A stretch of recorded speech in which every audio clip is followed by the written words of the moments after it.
Hi everyone. Okay, so welcome back to class. This is the final module, so relax. After this module, I am off your neck for this quarter. But we have to train every quarter because continuous learning is very important. New things are coming up, new knowledge is coming out, so we need to keep improving ourselves. But for this quarter and for this pre-employment training, this is the final module, right? Good. So this final module is really important. It's something you need to pay attention to and make sure you take notes. If you have questions, feel free to ask me personally. Now, this fourth module is talking about first aid for the elderly. First aid for the elderly. Now, what is first aid? I'm sure everybody has heard first aid before, but you might not really understand what it means.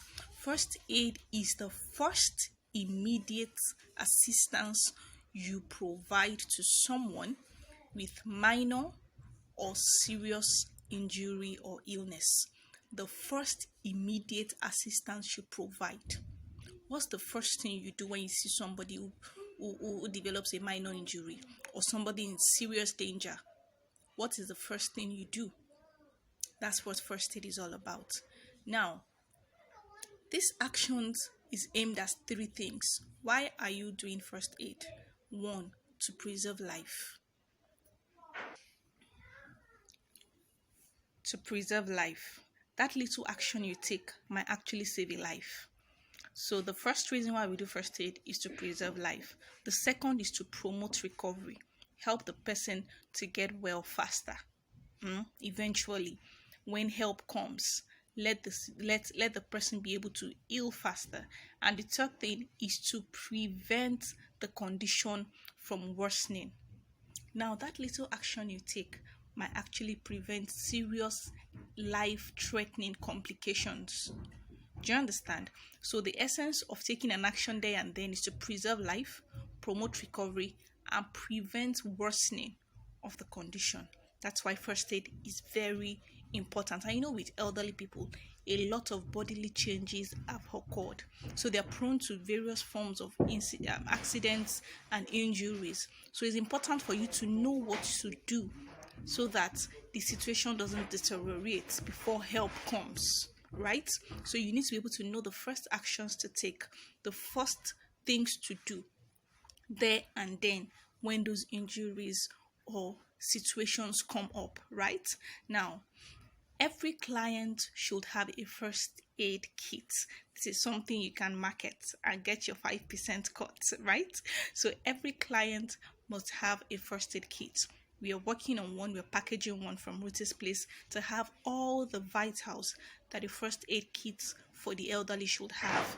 Now, this includes gloves, thermometer, antiseptic ointments and wipes, cold packs, safety pin, hand sanitizer, plastic packs for throwing away things. That's what you call your nylon bag. You have adhesive bandages, simply called plaster.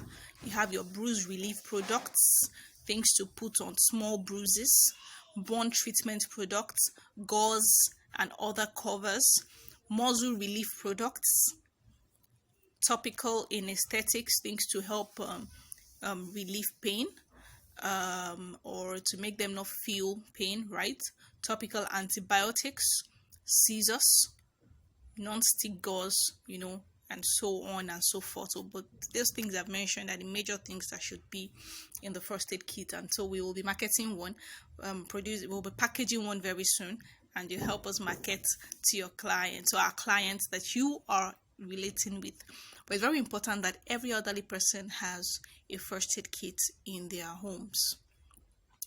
Okay, so one of the very recurrent or most popular form of accidents that require your attention for the elderly is what? Fall. At least 1 in 3 elderly person falls every year. They must experience fall every year. It can be prevented, highly preventable, based on making the necessary assessments and modification, but most people will not do that. So fall is very common with the elderly, and so you should be able to know what to do when an elderly person falls. 1, their gaits. When they say gaits, the way they walk is not the same again. They tend to wobble a bit. That might make them prone to fall. Two, their bones are now fragile, more fragile than they were when they were younger. So they are more prone to injuries like fractures when they fall. So you have to take note of that. Now, what do you do when an elderly person falls? Number one, don't panic. That's the number one for any injury, anything you're providing first aid. Do not panic. Do not panic. Relax. Stay calm.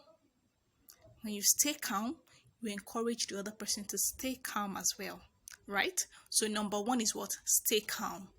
You yourself, you can take slow, deep breaths, breathe in, breathe out, very fast breathe, like I don't mean very fast, slow, deep breaths, but like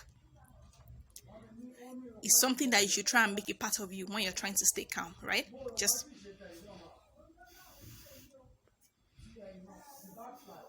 right? I hope you saw that. And then you encourage the person to take deep breaths. Don't be in a hurry to say, stand up, stand up, stand up. No. Stay calm. Tell the person, relax, ma. Just stay calm. Relax, ma. Relax, relax. Tell them take the breaths right there on the floor, and then you check for injuries. Do you feel any pain here? You touch their legs, touch their arms, wherever it is that they fell on. Do you feel any pains here? Be sure to check for injuries. Don't be in a hurry to say get up, get up, get up, right? Then if you notice that it's looking like it's serious, maybe the person is not even responding at all. The person fell and you're calling Mr. A, Mr. B, the person is not responding at all. Just call emergency services right away. Make that call immediately, right? So if you notice that the person fell and is not responding at all, you need to call the emergency numbers, right? You need to call the emergency numbers. So if the person is responding and the person is just there on the floor, check for injuries. Okay, you've been able to identify where the injuries are. How severe is this injury? If it's not so severe, try to help the person get up slowly. And how do you help the person get up? Let them roll to their side. Roll to their side. Put a chair in front of them so they go on their knees. Rest on the chair. Put a chair at the back so as they get up, they sit down. I'll take that again. Person falls down. If they want to get up, they roll to their sides, to their knees. You put a chair in front of them for support to stand gradually, and then there's a chair at the back for them to sit immediately. Are we clear on that? Roll to your side, gradually get up on your knees, put a chair in front for support to stand up gradually, put a chair at the back, and then they sit down. Okay, that's how they get up. So you need two chairs, right? One at the front for support and one at the back for sitting down when they eventually stand up. So if the injury is severe, you need to call for help immediately, right? Call for help immediately. Now for cuts and wounds, what do you do? Knife cut, blade cut, scissors cut, whatever cut and wounds, what do? You clean the wound under water, running water, or you pour water on it. If the person cannot move, you pour water on the wound to clean the wound, right? When you're done cleaning the wound, what do? If the bleeding has stopped, you apply antibiotic cream. Apply your antibiotic cream and then you cover up the wound, right? Now, if it's the wound that keeps bleeding, right, it's not stopping to bleed, 10 minutes, you're still trying to control bleeding and it's not stopping, what do? Call for help, right? Call for help, because that means something might be embedded in the wound or the wound is too deep. You can't allow the person to keep bleeding. Blood is life. Somebody can bleed to death. I hope you're aware. So once you see that you're trying to control bleeding, 5 to 10 minutes is not stopping, you need to call for help. If it's as a result of an animal bite, snake bite, scorpion bite, please call for help, right? Yeah. If there are also, maybe it's a wound that has been there that you just happen to meet, You need to observe that wound. If there's swelling, if there's pain, if it's red, it's having whitish, yellowish, madam, that wound is infected and they need to get for help. They need to get help, right? You need to get help. So if the wound is not healing properly, swollen, it's so painful, it's appearing whitish or yellowish or reddish, or it keeps bleeding, you need to get help, right? Get them to see the doctor or the nurse. That's the help. Get them to the hospital, right? To get proper treatment. You're not a nurse, at least not just yet. Now, so I've been talking about controlling bleeding. How do you control bleeding? Let's talk about how to control bleeding now. How do you control bleeding? Apply pressure. I'm bleeding right here. What do? You put something over the wound and press it. Pressure, can you see? Press it over it, right?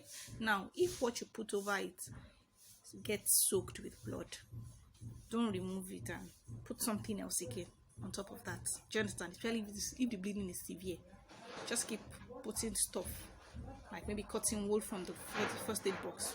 Put it, it's soaked with blood. Put another on top, let it soak up all the blood. Apply pressure, right? Apply pressure. Don't remove it if it is soaked with blood. Just keep it there and keep, soaking up all the blood with additional cloth, tissue, gauze, cotton wool, whatever it is that you get. Now, if the bleeding is happening, where's your heart? You all know your heart is here, right? To your left, somewhere here. If the bleeding is happening anywhere below this part, you need to raise up that part so that blood can be supplied to the heart. The heart is not cut off from getting blood. So you try and elevate the leg or elevate the hand. If it's the hand, raise it up so that the heart can still get some blood. Now, do not tie the wound before or after. There's this thing about tying something before or after the location of the wound. Don't be in a hurry to do that, except the bleeding is very, very severe, right? Don't be in a hurry to do that. But when you see that the bleeding is not stopping, 5 to 10 minutes, I repeat, please do what? Call 911. I hope you understand how to control bleeding now. Put something and apply pressure. Put tissue, apply pressure. Put a cloth, apply pressure. If that gets soaked, put another on top of it.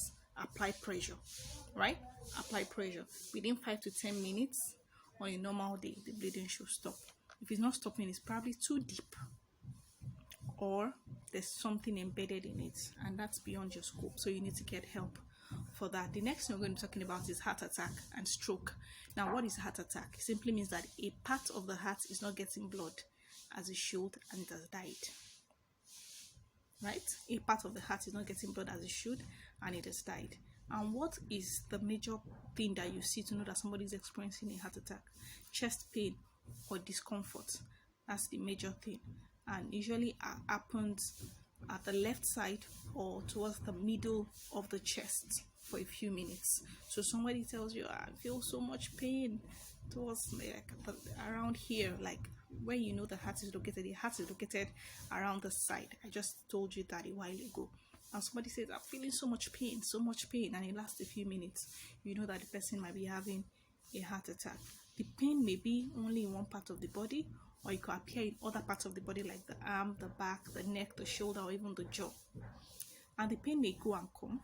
It may be accompanied by sneezing, shortness of breath, indigestion, heartburn.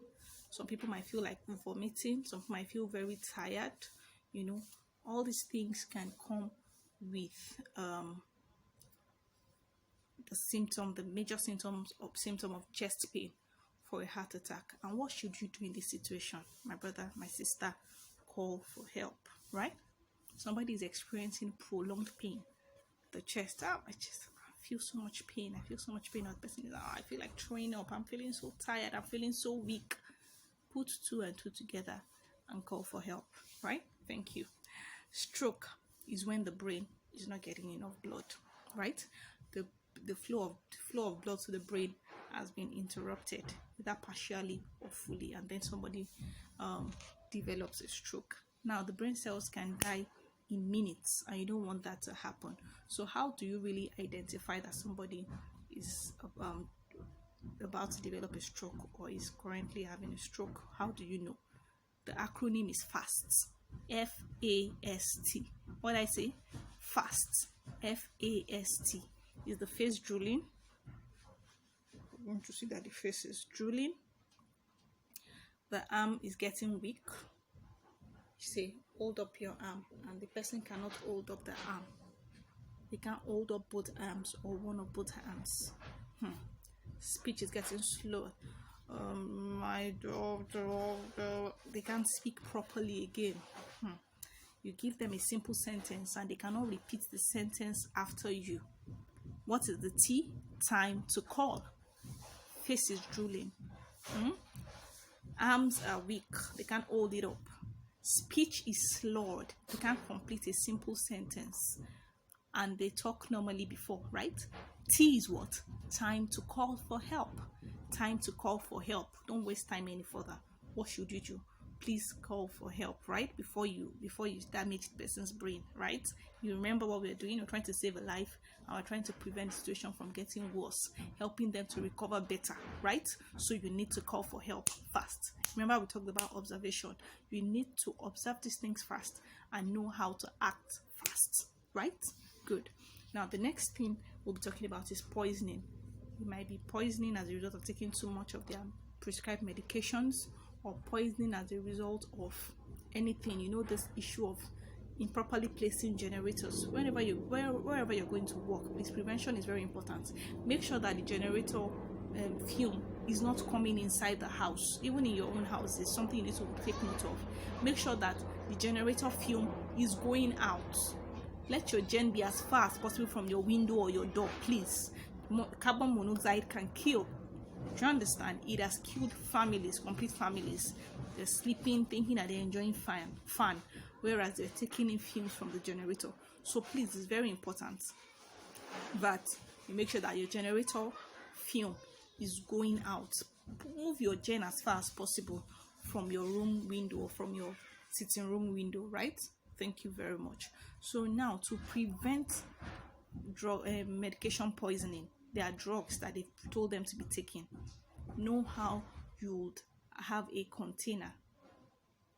Can recommend it to them. We will also begin to sell that. Have a container where they can put Monday, Tuesday, Wednesday, Thursday, Friday medications. This is one for morning, this is one for afternoon, this is one for night, so that they will not just be swallowing all the medications when probably they forget their dosage, right? So you have a daily dosage container. It's very important. Know the drugs that are meant to take per time. You're the one caring for them, so you should know what they should be taking. Don't say this one is it 2, this one is it 1. You should know, so that you don't be the one that will cause poisoning, please. So yeah, if you notice that they've taken more medications than they should, identify the medication, call the doctor, call the hospital, call for help, right? In each situation, the calling for help varies, and that's what we'll wrap up with, so you know exactly who to call for what, right? So, but in each situation, you should know who to call. Now, in this case, you're calling the hospital, right? Calling their doctors, calling their nurses, if you have their contacts, that they have done this, and those ones will be able to guide you on exactly what to do, because what action to take depends on what medication has been taken. Now, the final thing I'll be talking about is choking. You know what choking is? The person wants to swallow yam, thing goes the wrong way, maybe through the respiratory tract. The person can't talk again. What do you do? What do you do? What do you do when somebody is choking, right? This is an emergency. First, the person will try to cough, right? Natural reflex to see if the thing will come out. Now, the person is trying to cough, it's not coming out. The person cannot even cough. It's finding it hard to cough, to speak, to breathe. He's struggling. What do you do? What do you do? Please call for help, Ejo. Don't let somebody die in your hands. So somebody is trying to choke, and the person cannot even cough out what they're choking on. You need to call for help. That one has passed. Be careful. Another thing you can do in a hurry is to quickly do what? Lean the person forward like this. and with the heel of your hands, you give five back blows, right, to the back, right, like this. So my hand cannot go like this. So let's say this is the person's back. 1, 2, 3, 4, 5 with this place. Let's say this is the person's back. 1, 2, 3, 4, 5. Yeah? Just give it fast and forcefully. You might be able to force the thing out, right? I hope you heard me. 5 with your heel of your arm. 1, 2, 3, 4, 5, right? 1, 2, 3, 4, 5. 5 back blows to see if you're able to force the thing out. Another thing you can do is to hold the person just above. Okay, my camera can't go that far. So let's say this is the person's navel. Okay, so this is my navel, right?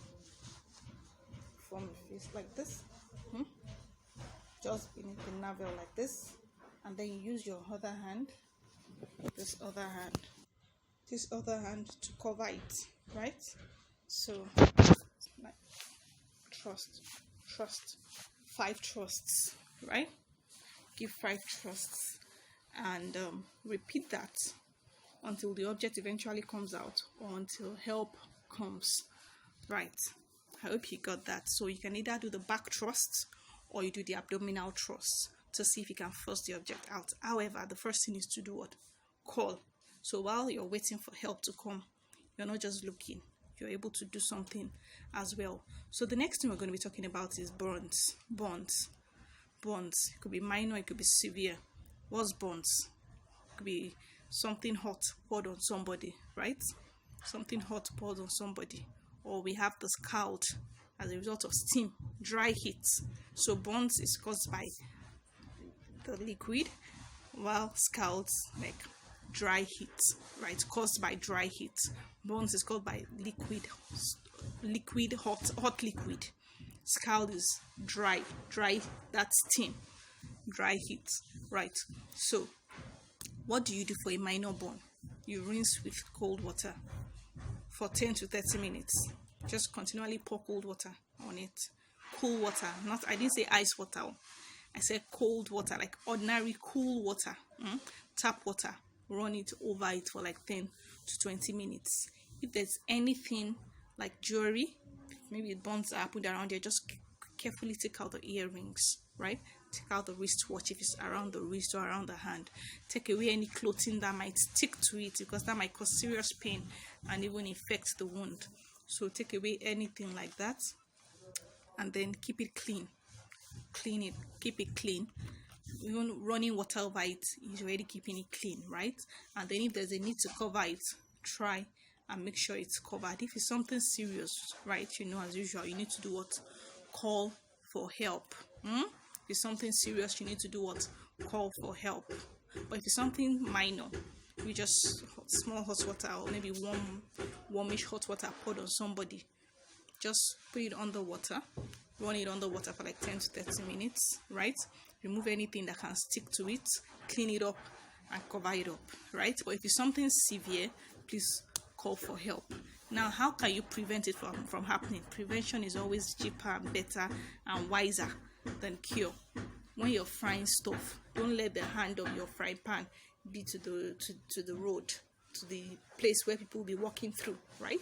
Turn that handle inside, where anybody's body cannot hit it easily. I hope you understand. You have a sense of what I'm saying. If you're frying something with a frying pan, you know the handle of the frying pan. Don't leave it hanging outside there. Turn it in, right? When you want to open pots, you know how you carefully open it, because you're conscious that there's steam that might come out, right? Because elderly people, their skins are more fragile, so they are more prone to these injuries. So please watch over them for us, right? So make sure that when they are trying to open something, let them use a clothing and carefully open it. Take away any hot stuff from the edge of the table. You're trying to make tea for them. Don't leave hot water just at the edge where their hand can easily fall it down. Move it in on the table, right? Let everything be of reasonable temperature that will not cause injury. That's better, right? Let it be of reasonable temperature. If you're leaving them with anything warm or hot. Let it be of reasonable temperature. Help them, sir, let me help you mix the tea. Let me help you make the tea. So I don't get to leave them with hot water. All right. Now the final one we'll be talking about now is seizures. I don't know if you know what they call seizures. Do you know what they call seizures? Have you seen somebody they say is experiencing epilepsy before? That thing that makes people jerk and all of that. That's what we call seizures. Anybody or any situation can cause seizures. It's not only people that are epileptic that experience seizures. So if you see somebody that is experiencing a seizure, right, what do? Call their doctor or their nurses. You're not a doctor, you're not a nurse, right? We're just trying to be first aiders here. We're just trying to prevent injuries here. We're just trying to make sure all is well here, right? So what do? Please call their doctor and their nurses first. And then what's the next thing you do? Put them in a comfortable position. Don't restrain them or prevent them from going through the seizures. Allow them, because you can actually cause injury if you try to hold them down. Right? Just take out anything that can injure them around. Take it away. Do you understand?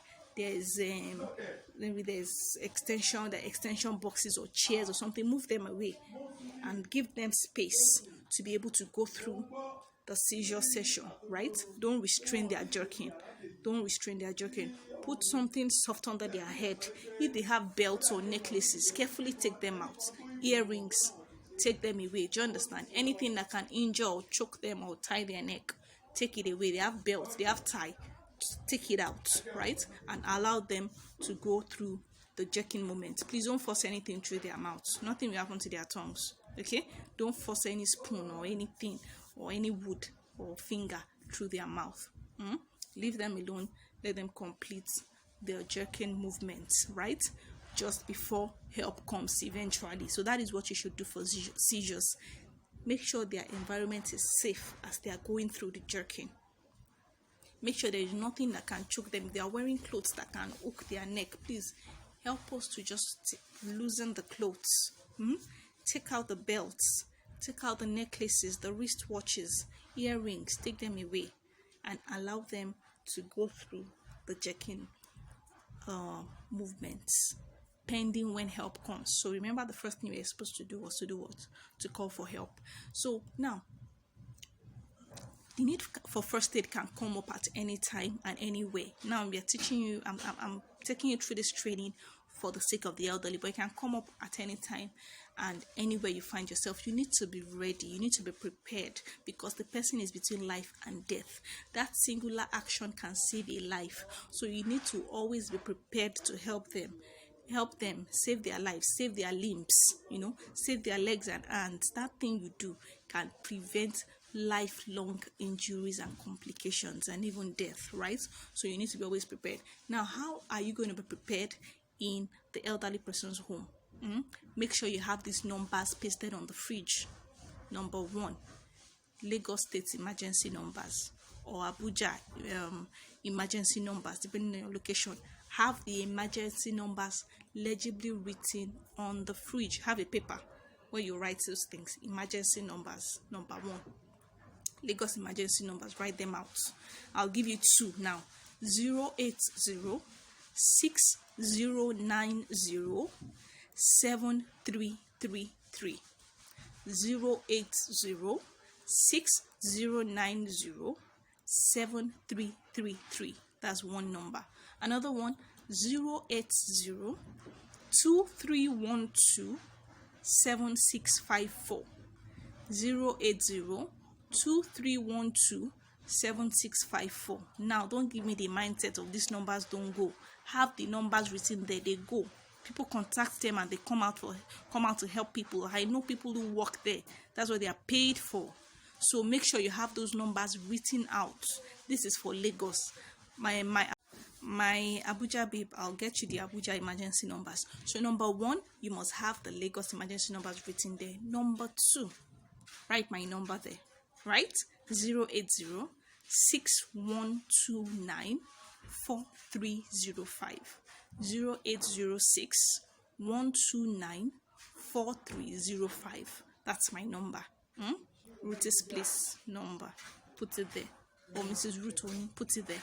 The next number you should have is their doctor or their nurse's number. If they have a personal doctor, if they have a hospital, make sure they have their numbers handy.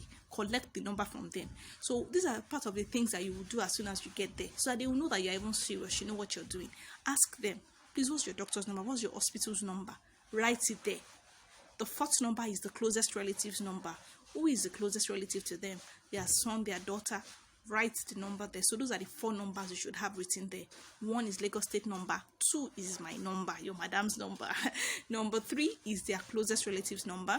And number 4 is the doctor or the nurse's number. So based on the situation, now imagine that they have taken an overdose of a particular drug. Who do you call in this case? I said call for help. Who do you call? You call their doctor or their nurse, because they were the ones who prescribed the drugs to them in the first place, right?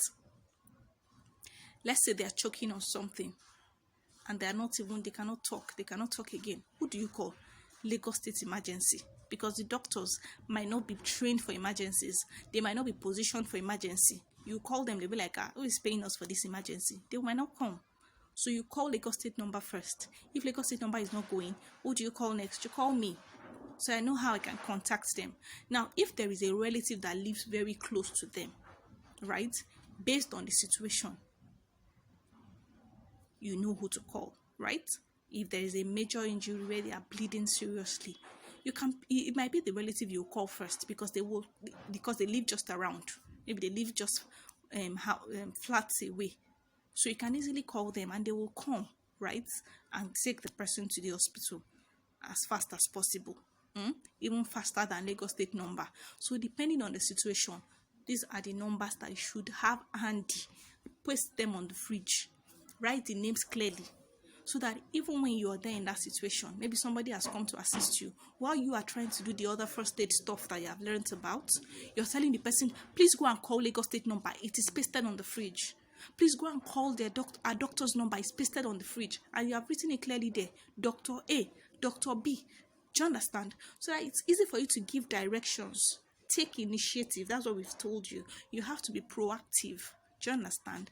You have to be proactive. So all those numbers have to be outlined there, pasted visibly, if not on the fridge, somewhere visible that anybody can go and call the numbers for you while you are providing first aid. Please save a life. Please save a limb. Please help somebody recover faster, right? Go out there and, be that lifesaver, right? I hope you had an insightful time. Feel free to ask me your questions. And this is the end. This is a wrap for our pre-employment training sessions. So yeah, I'll be taking questions right now, and based on questions that are recurrent, I might have to do another post, or I might have to do a voice note. I think I'll do a voice note to answer any question that I see that is recurrent. Thank you very much, and have a good time at Ruth's Place. Bye, guys.